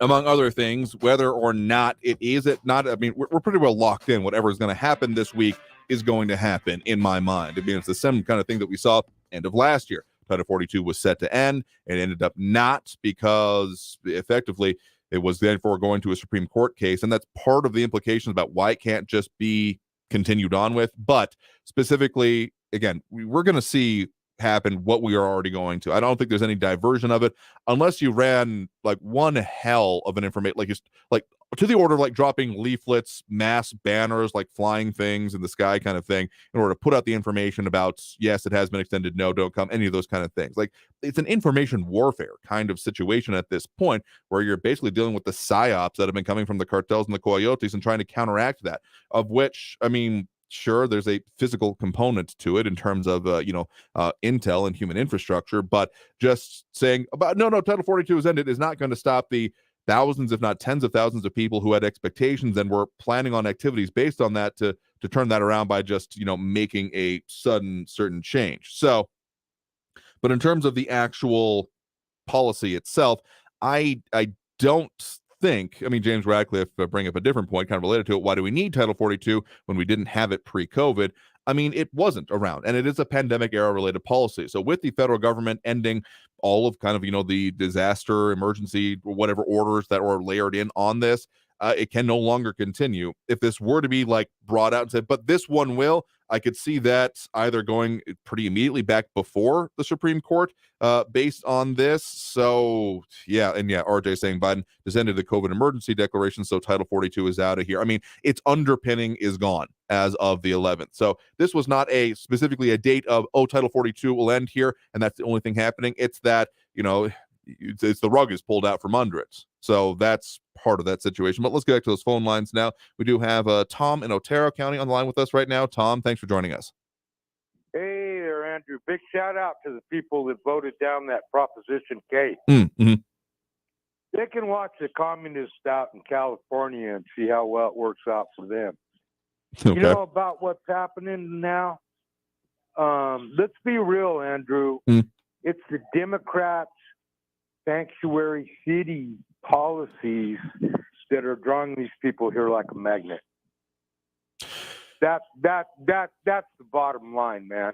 You know, last week in Santa Clara County, their city council or whatever, they voted a deal in there where if one of Biden's pilgrims gets pulled over for, say, DUI, and during the police officer's investigation, they found out that he'd been previously, he or she, had been convicted of murder, rape, little things like pedophilia, child molestation. They won't call Department of Homeland Security, ICE, or anybody. And you know something else? When these people, when their 3 or 4 years comes up for their court date, you know over 90% of them never show up. So those numbers haven't been borne out in our area at the very least. I've talked previously about the approvals or lack thereof that happen in our area. I've seen previously. They don't show up. It's not the approvals. No, sure, and that's the separate part of it. Them don't show up for their court case. So in they our just go off into the stratosphere and turn into ghosts, and they don't show up for their hearing. So that has not exactly been the case in our area. I know it's been over a majority do end up at really the cases that have originated in the El Paso Border Patrol sector. That's the part of numbers I've seen in previous years. I need to try to find some more updated information on that. But of the cases that start here or are continued through, that has been coming up through about at least a majority of cases, if not more. Again, I need to find some updated data on that. Well, I don't trust a lot of the data lately. You know, the White House spokesman came out the other day and said illegal immigration is down by 90%. Yeah, I would find that to be not well, I mean, there's a phrase I use a decent amount, lies, damn lies, and statistics, and the way you slice it and the way that you change it. I mean, if you want to be very specific about it, I could see that being that since asylum is a legal process, and as long as they are not pursuing illegal entry in order to move through with it, it would not technically be illegal immigration, among other things. So I can see maybe that's the way they're trying to slice that particular pie. Well, you can call it anything you want. Fair enough. But you know what I'm saying. No, I do. I mean, those that are either, coming here through quote unquote proper channels or through non-asylum processes, applying for visas or those kind of things. I think that's what most people take in mind when they think about, regular versus irregular immigration. And that is still very much a focus and what we're going to be dealing with here in the coming weeks.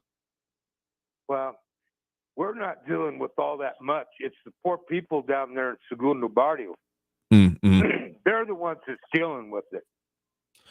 Yep, that has been the primary focus for the moment. These liberals in Washington, D.C., No, and that has been part of it. I mean, it's kind of what Trump said this they got happened. And you know something else? Mm-hmm. What do you think of this plan of them not having a debate for President Potato Head? I mean, I'm pretty much always in favor of debates. Sure, it may not be the most useful policy tool, but knowing that someone actually is able to vigorously defend their points and positions is, well, it's useful to me at the very least. And I mean, we'll cover them whatever ends up happening, if not actually have them on our air. Well, it's not even that. We've got a president that can't even string together a coherent sentence when he's reading that teleprompter. That's why they're hiding him. People need to wake up, man. This is really, the sky's not green, brother. No, I'm going to let you go. Thank you. Yeah, sure thing. Appreciate the point of the call. You have a good one there. All right, with that, let's go ahead and take that next break right now. Coming out of this break, squeeze in on the phone calls we can towards the end of the program. Again, if you want to get on that line, the number to do so, 915-544-5876, 544 KTSM. Back after this break with more Talk El Paso here on News Radio 690 KTSM. Stay tuned.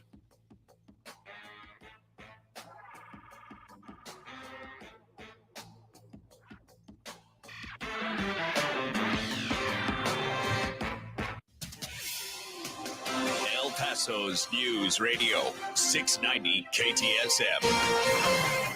Hey everyone, this is Robert Olguin with your KFOX 14 news update. Governor Greg Abbott has deployed a new Texas military unit called the Texas Tactical Border Force to hotspots along the border, including El Paso. A total of 200 National Guard troops arrived in El Paso today. According to the task force commander, the Army National Guard soldiers are expected to prevent illegal immigration into the state of Texas. Meantime, the White House is also sending the U.S. military to El Paso. A total of 1,500 U.S. troops are expected to arrive in El Paso on Wednesday. The White House says they will focus on administrative tasks so that Border Patrol can work in the field. El Paso police are asking for the public's help in a deadly shooting that happened last week in northeast El Paso. 27-year-old Daniel Antonio Mergil was found in his car after crashing into a yard in the 5900 block of Amin Drive. He was taken to a local hospital but died from the gunshot wounds. He leaves behind a wife and young child. So far, no arrests. This has been your KFOX 14 news update. I'm Robert Olguin. News Radio 690. Traffic all day. A crash on southbound Americas Avenue at the I-10 has closed all southbound lanes. A crash on eastbound Paseo del Este just outside the loop at Southview Drive involving sheriffs and medical crew. Stop-and-go traffic on southbound Global Reach approaching Montana with 25-minute delays. An accident reported westbound on Border Highway at the 110. Carrie Edwards, El Paso traffic. From the KFOX 14 Severe Weather Center, I'm Chief Meteorologist Brad Montgomery. After lows tomorrow morning in the 50s, some areas into the lower 60s, we're going to continue with that hot start to the week. More lower to mid 90s for our Tuesday. For your Wednesday, mostly sunny, windier conditions return on our Wednesday with highs in the upper 80s. As we look farther ahead, it looks like we could see rain chances returning by the end of the week. From the KFOX 14 Severe Weather Center, I'm Chief Meteorologist Brad Montgomery. This report is sponsored by Napa Auto Parts. When your ride fires on all cylinders, so do you. That's why Napa is on a mission to keep you in motion. With nearly 6,000 Napa Auto Parts stores and over 17,000 Napa Auto Care centers, the Napa network has everything you need to get up and go. I'm Martin Hoke, the inventor of Navage Nasal Care, and I love Navage. I've told you about how your nose is the body's air filter, that Navage's powered suction will help flush out allergens, viruses, mucus, and germs, and that Navage will help you breathe better.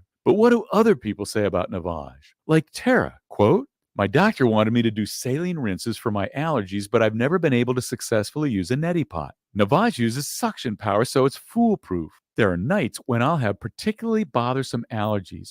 I'll bust it out, and the results are immediate. It's such a relief. It's become a lifesaver," unquote. She's one of over 100,000 online reviews praising Navage, the all-natural solution trusted by over 3 million people to help you breathe better, sleep deeper, snore less, and stay healthier without drugs. Navage is available at Walmart, CVS, Walgreens, Target, Rite Aid, and online. Navage, N-A-V-A-G-E, clean nose, healthy life. Finding a great hire can be a challenge. That's why there's Indeed. Their powerful hiring platform makes it easy to attract, interview, and hire candidates. Visit Indeed.com/credit and get $75 toward your first sponsored job. Terms and conditions apply. This report is sponsored by Indeed.com. If you see something, why do you say something? I see safe for my friends. For my community. For everyone here. We all have something worth protecting, a why that unifies us. Report suspicious activity to local authorities. If you see something, say something. News Radio 690 KTSM. Live from the KTSM AM 690 studios, it's Talk El Paso with Andrew J. Polk. To be a part of the show, call 915-544-KTSM or follow on Facebook at facebook.com/Talk El Paso. Now here's your host, Andrew J. Polk.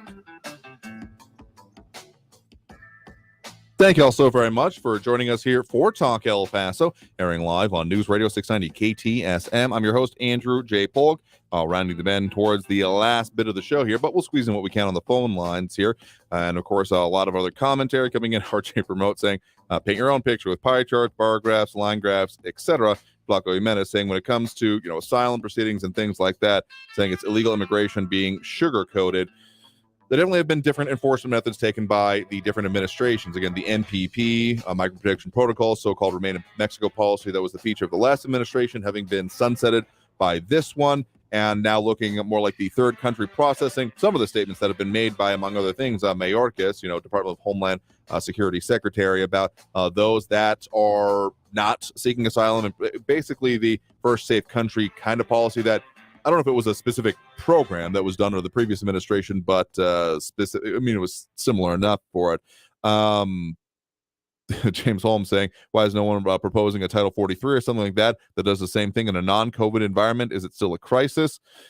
I mean, potentially. I don't know what the underpinning of that would be. I mean, a lot of it for Title 42 was resting on the emergency and kind of extraordinary powers for things that came under the whole pandemic era policies and that whole legal underpinning for it. So, yeah, it's not impossible, but I mean, again, the well kind of runs dry pretty quickly without new congressional action along those ways. I know there's a lot of people out there saying that we have laws, just enforce them here, but let's just say the system and the laws, the way they were designed, I mean, there's been no new laws on this issue passed in basically my lifetime. Simple enough way to put it.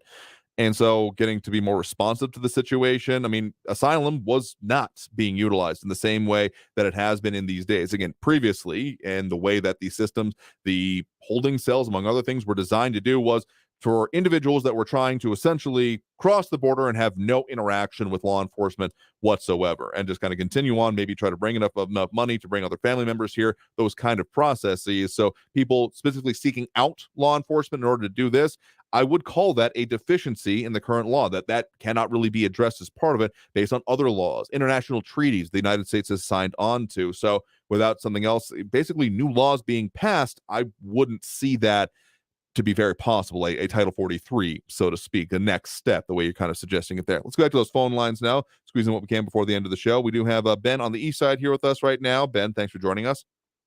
Hello, Andrew.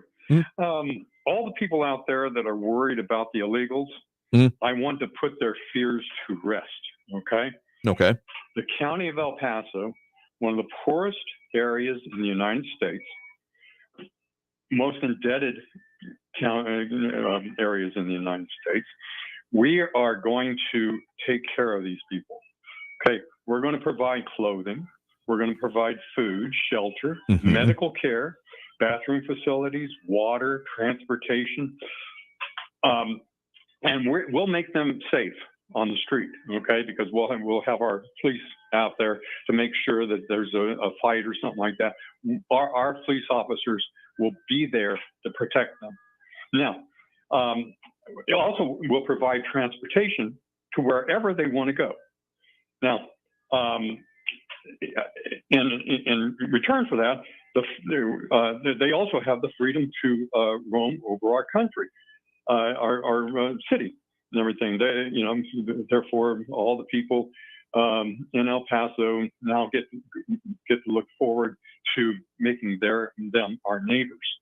Okay, now El Pasoans are going to be footing this bill.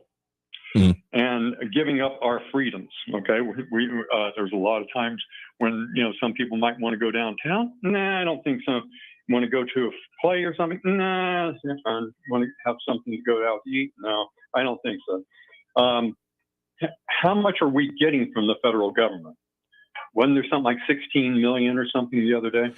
It varies when you're talking about the city and the county. I want to say on the order of 10 million or so. I think the county number was closer to like 20 million, but it probably averaging out like 10, 15, give or take, between both the city and the county on this, and not talking about like the other resources, like that doesn't include the, deployment of troops, those kind of things, just like direct payments or prepayments. Yeah. And over what period of time were you going to get paid? That's another is it going good to be question. Another year, 6 months?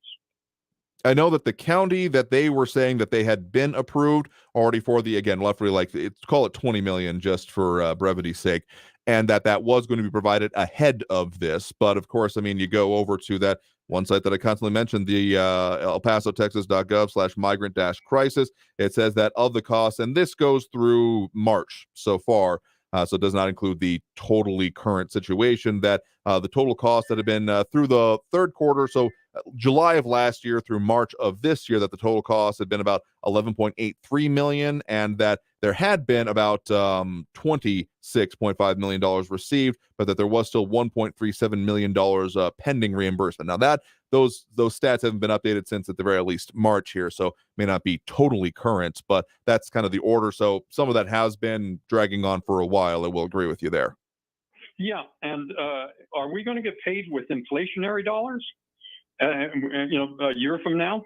I mean, the dollars that we pay out of our coffers right now, we'll get our money back a year from now, and that's going to be in dollars, or is it going to be in CBDCs, where they're going to take 40%, you get out of every dollar, you get 40% of your money. How is that going to be handled? It seems like there's, and even if it's just inflationary dollars, just pure inflationary dollars, doesn't the government save a lot, our federal government save a lot of money by El Paso giving our money out of our coffers and funding them until they decide to reimburse us? I don't know if I would call this a savings, particularly not in this circumstance. I mean, there's a lot of resources coming to bear on the border and in our region specifically. So, I mean, I get your frustration saying that local coffers and, bag counts and local taxpayer money is being depleted for this, even though it's been brought up otherwise. I want to say it was Willie Jenkins saying, paid for by U.S. taxpaying citizens, regardless of any way that you end up slicing this. I wouldn't say that this is they push the cost to later, so it'll be cheaper to give the money. I mean, maybe there's an aspect of that does end up coming out, but let's just say if that was to be very apparent that was one of the focuses here, we'll defray the cost, so it'll cost us at the federal level less later on. I would have several things to say. If I have any smackings of that I pick up, I'm gonna have a lot to say about that particular aspect. Isn't that what they've already done to us? I mean, they haven't paid us all the money that they owe us from last year. Okay, so we're getting paid in inflationary dollars. Dollars were maybe 10% less than what they were, a year ago. And how about one other thing? Crime. Okay, there was you ever hear of broken windows? Yeah. I believe we've talked about this idea on the show previously. Basically, that if there is more evidence of lack of enforcement, broken windows, graffiti, you often talk about the same thing, that it encourages kind of like a mindset or a mentality that, this is a permissive environment to do things that are against the law, essentially, kind of in a nutshell. And that's kind of what the illegals are doing. They're breaking our laws, coming over in the United States, and they're sitting there saying, golly, this is fun. Maybe we can break some more laws. And before you know it, they got people peeing on the street. They've got people molesting children. They've got all sorts of good things. So we've got that to look forward to. I think broken windows, the crime, went up in New York until Rudy Giuliani enforced the broken windows area. Then the crime goes down. You don't enforce all your laws, and you tell the people they don't have to obey the laws, then they will break the laws. I mean, an environment of permissiveness, I mean, you can see it on our roadways already, the amount of people who got used to there not being much enforcement, and the amount of just idiocy that I end up having to deal with when it comes to people. Like, I had someone pass me on the shoulder the other day. So when there's an idea that no one's paying attention, people that are inclined to do things incorrectly, maybe further feeling like they have further the ability to do so. I would say that that's not going to be anywhere near a majority of people, but as has been talked about previously, when there's a lack of control on who is entering into a country, whether tacitly or implicitly, you definitely have it where those that are more inclined to do this may think like, oh, okay, maybe this will be an avenue for me. So that's one of the reasons that even if I disagree with the idea of open borders being the policy right now, I know there are those that make that as a rhetorical point, that it's not a good situation because the people that are specifically tasked with enforcing the border policy, Border Patrol, CBP, ICE, etc., have a hell of a job ahead of them, and I don't think that kind of rhetoric helps them do their job, which is why I steer away from it. But overall, us not having the ability to know who was entering the country, for what reason, and therefore applying the laws and things that we have agreed to, including asylum, and processing that correctly, there's a lack of attention that has been paid to this globally, well, across the country, let's put it that way, for, again, decades since laws have been passed. So if we don't have we've been doing this, every so often over the last few years, twice now, within specifically the last year. And we have these ramp ups and then things trail off for a bit until we have another incident, another change, another whatever happens to us here. So 2 points certainly can make a line. Whether or not it's a trend or not will remain to be seen. But without massive more resources and attention, not even just dollars or personnel, supplies, etc., but attention at the national level actually being paid to and followed through with this. A little bit more than the frustration I've heard is of, this is a great campaign issue. It's a great item to put forth and saying, oh, we need to fix this. And then it's we didn't quite get it to it this time, but you better vote for us next time. And so that we will end up fixing it. There has to be a dissatisfaction with that. This has to be no, you didn't provide solutions. You didn't follow through with it. Therefore, why would we expect you to do it next time? Because without that, I don't see this being less likely to continue on in the future. One last thing. How many counties in the United States are going to refuse the illegals, like the county in Rockport in New York already saying, we're not going to take any more illegals from New York, New York City. We're not going to do that. You're a sanctuary city. You take them. And all the people, all the other cities in the United States that aren't sanctuary cities, unlike El Paso, Texas, because of our wonderful mayor and county officials, it is a matter we're open for business. So the people can stay here because we're not going to have any place to put them. I would be very surprised because, again, of all the efforts that I'm aware of going on, both at the city, county, and all the other parts of it here, I'm not aware of any significant portion of resettlement efforts in our area. What a previous caller mentioned, the idea of using certain housing, I would be surprised if that ends up being part of this effort. Anything besides temporary has always been the focus in almost every line that has been put forth by the city and the county and other type of efforts. So I would be surprised if that ends up being a part of it. Compared to what it was 2 weeks ago and what it's going to be like 6 months from now. If somebody from the federal government doesn't start taking ownership of what they've caused. Okay. And, there's no way you can put a lipstick on this pig. There's no way on earth. Again. Anyway, stay well, stay safe. God bless you. And let's go, Brandon, big time. Well, appreciate the point in the call. You have a good one there. Thank you. I would not say in any way, shape, or form that we are in a good situation right now. We are already seeing thousands either in or around the, Segundo Barrio, Sacred Heart area, and tens of thousands, potential more waiting for that, again, May 11th date, probably more going on with that. So we got a lot of issues here, and without the focus continuing on with this, I don't think it's going to be solved. Even if it's, again, would fully disagree with the idea that our community has been destroyed. If this isn't handled very correctly and very carefully, we could be seeing negative consequences abound from this. You get a large group of people in desperate situations. What do you expect to happen, kind of thing? So we'll tell you what, we got to take that last break right now. So we got coming up for you on the show here. So stay tuned. More Talk El Paso after this brief break on News Radio 690 KTSM. Stay tuned.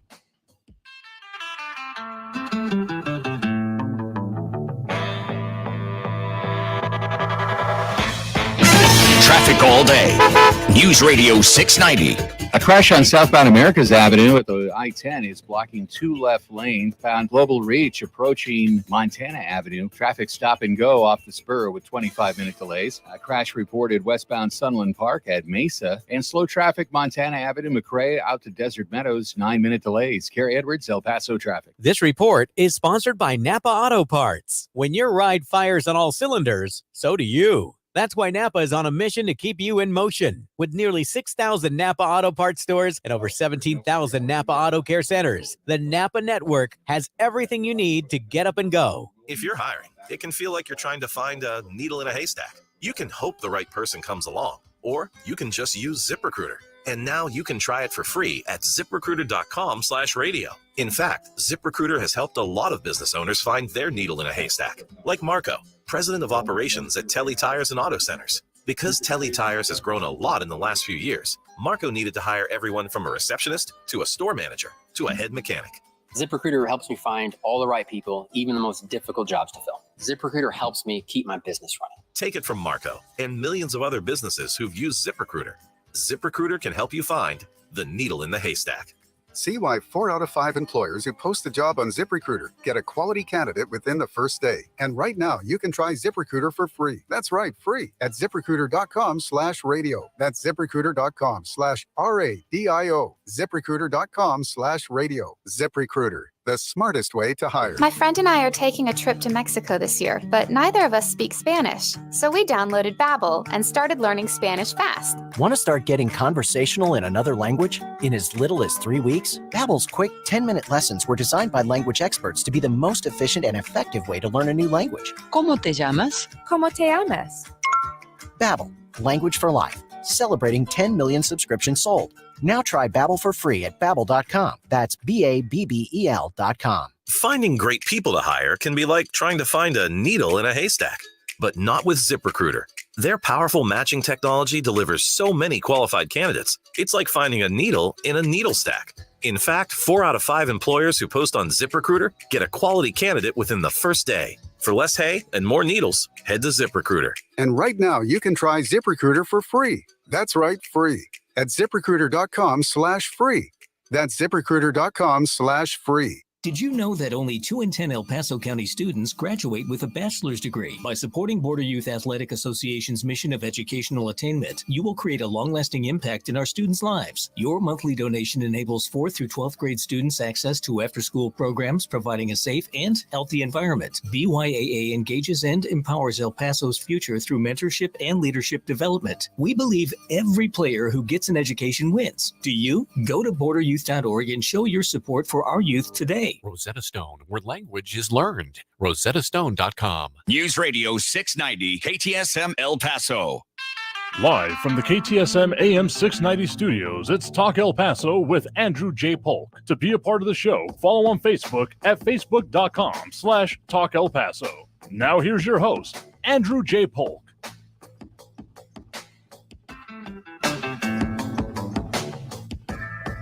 Thank you all so very much for having joined us here for Talk El Paso, airing live on News Radio 690 KTSM. I've been your host, Andrew J. Polk.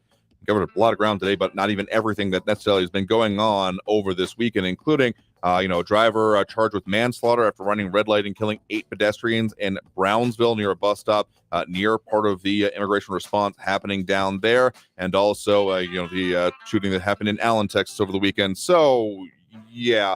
There's a lot more to get to than we've even able to squeeze in today, but we'll continue doing that as we do every Monday through Friday, 4 to 6 p.m. Again, I fully expect immigration, border security, the local, state, federal responses to all of this and the effect on our area will continue to be our focuses this week. So we'll see if we can squeeze in other interviews on some other things, but, no promises at this point because, overwhelming topics do tend to overwhelm, but we'll have to leave it there for today because we're out of time here for this program. I want to thank everyone that did tune in, call in, comment, participate in the show. Seriously, if you actually want to talk about the issues that affect us here in the borderland, this is the right place for you to be as we do it again every Monday through Friday, 4 to 6 p.m. So until then, until next time, we are going to be, of course, talking about the things that affect us here in the borderland. So I want you all to stay safe out there, look twice for motorcycles when out on the road, and have a great evening, y'all. We'll see you tomorrow. Traffic all day. News Radio 690 A crash on southbound Americas Avenue at the I-10 is closed the left lane and causing slowing. Westbound on Sunland Park at Mesa Street, an accident reported. Still looking at stop-and-go traffic on Global Reach southbound approaching Montana Avenue with 20-minute delays. And Montana Avenue eastbound is slow from McRae out to Desert Meadows, 10-minute delays. Kerry Edwards, El Paso traffic. The El Paso Community Foundation supports the causes you feel passionate about here in the borderland, whether it's education, social services, arts and culture, the environment, health, or economic development. The El Paso Community Foundation has been promoting philanthropy and progress in our hometown region for more than 45 years. Make your mark with us. Start a fund today. For good, for El Paso, forever. Learn more at epcf.org. That's epcf.org.